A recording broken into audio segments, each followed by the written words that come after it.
Mr. President, could you please react to the reports of secret government surveillance of phones and internets? And can you also assure Americans that the government, your government, doesn't have some massive secret database of all their personal online information and activities? Yeah. When I came into this office, I made two commitments that are more important than any commitment I make. Number one, to keep the American people safe, and number two, to uphold the Constitution. And that includes what I consider to be a constitutional right to privacy and an observance of civil liberties. Now, the programs that have been discussed over the last couple of days in the press are secret in the sense that they're classified, but they're not secret in the sense that when it comes to telephone calls, every member of Congress has been briefed on this program. With respect to all these programs, the relevant intelligence committees are fully briefed on these programs. These are programs that have been authorized by broad bipartisan majorities repeatedly since 2006. And so I think at the outset it's important to understand that your duly elected representatives have been consistently informed on exactly what we're doing. Now, let me take the two issues separately. When it comes to telephone calls, nobody is listening to your telephone calls. That's not what this program's about. As was indicated, what the intelligence community is doing is looking at phone numbers and durations of calls. They are not looking at people's names, and they're not looking at content. But by sifting through this so-called metadata, they may identify potential leads with respect to folks who might engage in terrorism. If these folks, if the intelligence community then actually wants to listen to a phone call, they've got to go back to a federal judge, just like they would in a criminal investigation. So I want to be very clear. Some of the hype that we've been hearing over the last day or so, nobody's listening to the content of people's phone calls. This program, by the way, is fully overseen not just by Congress, but by the FISA court, a court specially put together to evaluate classified programs to make sure that the executive branch or government generally is not abusing them and that it's being carried out consistent with the Constitution and rule of law. And so not only does that court authorize the initial gathering of data, but I want to repeat, if anybody in government wanted to go further than just that top-line data and wanted to, for example, listen to Jackie Combs' phone call, they'd have to go back to a federal judge and indicate why, in fact, they were doing further probing. Now, with respect to the internet and emails, this does not apply to U.S. citizens, and it does not apply to people living in the United States. And again, in this instance, not only is Congress fully apprised of it, but what is also true is that the FISA court has to authorize it. So, in summary, what you've got is two programs that were originally authorized by Congress, have been repeatedly authorized by Congress, bipartisan majorities have approved of them. Congress is continually briefed on how these are conducted. There are a whole range of safeguards involved, and federal judges are overseeing the entire program throughout. We've also set up an audit process when I came into office to make sure that we're after the fact, making absolutely certain that all the safeguards are being properly observed. Now, having said all that, you'll remember when I made that speech a couple of weeks ago about the need for us to shift out of a perpetual war mindset. I specifically said that one of the things that we're going to have to discuss and debate is how are we striking this balance between the need to keep the American people safe and our concerns about privacy. Because there are some trade-offs involved. Now, I welcome this debate, and I think it's healthy for our democracy. I think it's a sign of maturity, because probably 5 years ago, 6 years ago, we might not have been having this debate. And I think it's interesting that there's some folks on the left, but also some folks on the right who are now worried about it, who weren't very worried about it when it was a Republican president. I think that's good that we're having this discussion.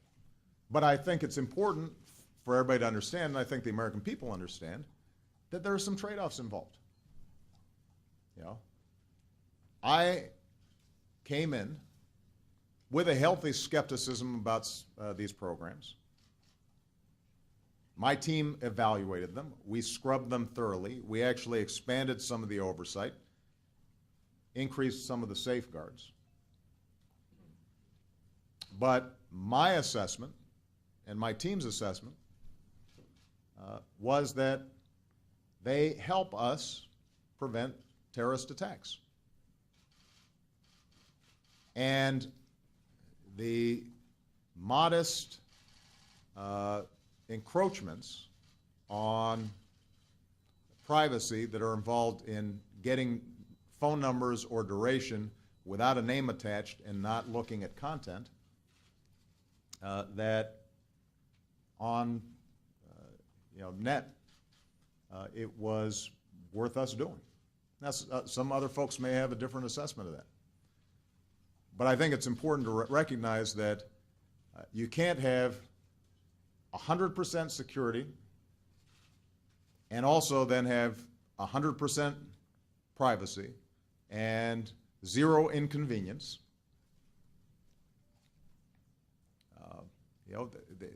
We're going to have to make some choices as a society.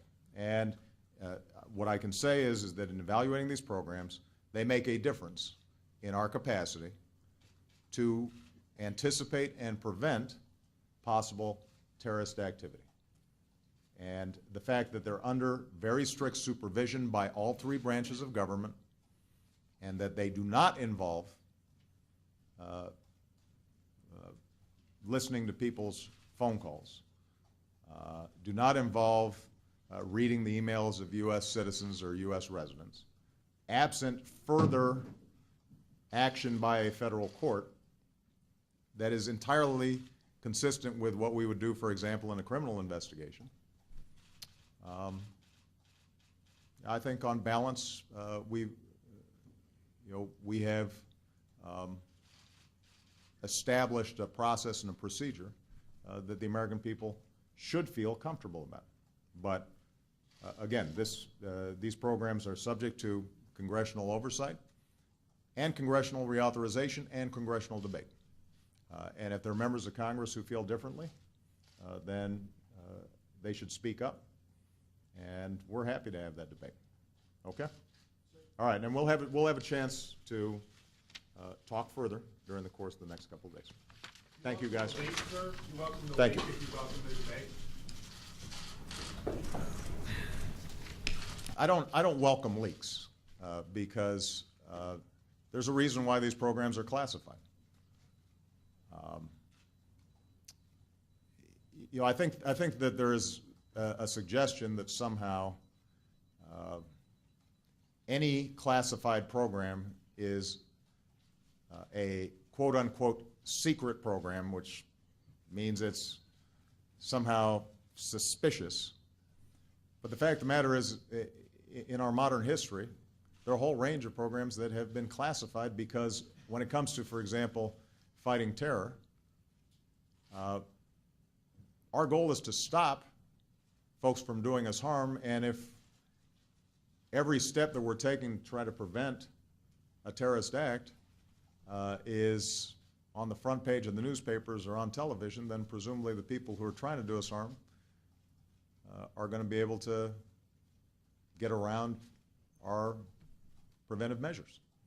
That's why these things are classified. But that's also why we set up congressional oversight. These are the folks you all vote for as your representatives in Congress, and they're being fully briefed on these programs. And if, in fact, there were abuses taking place, presumably, those members of Congress could raise those issues very aggressively. They're empowered to do so. We also have federal judges that we put in place who are not subject to political pressure. They've got lifetime tenure as federal judges, and they're empowered to look over our shoulder at the executive branch to make sure that these programs aren't being abused. So we have a system in which some information is classified, and we have a system of checks and balances to make sure that it's not abused. And if, in fact, this information ends up just being dumped out willy-nilly,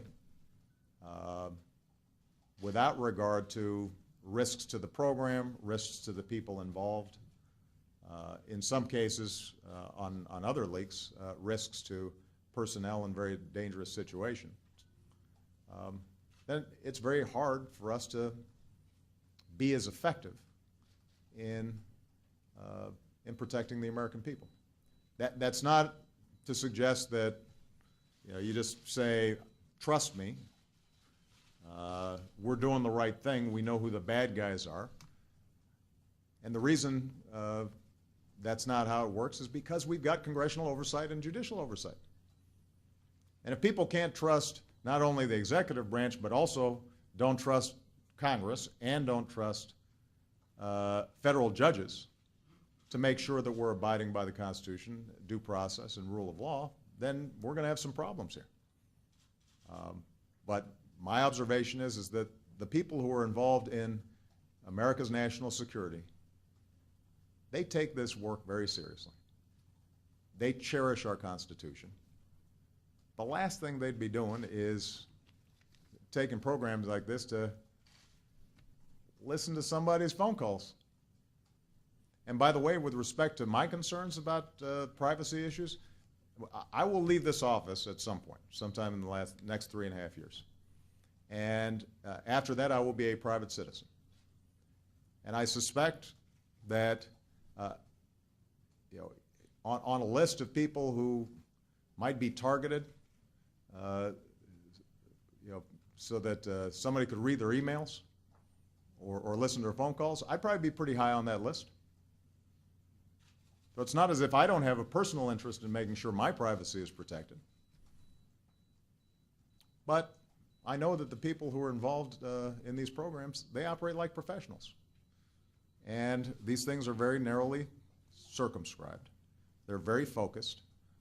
And in the abstract, you can complain about Big Brother and how this is a potential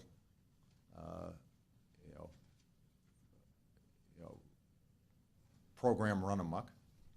But when you actually look at the details, then I think we've struck the right balance. All right? Thank you very much, guys. That's it.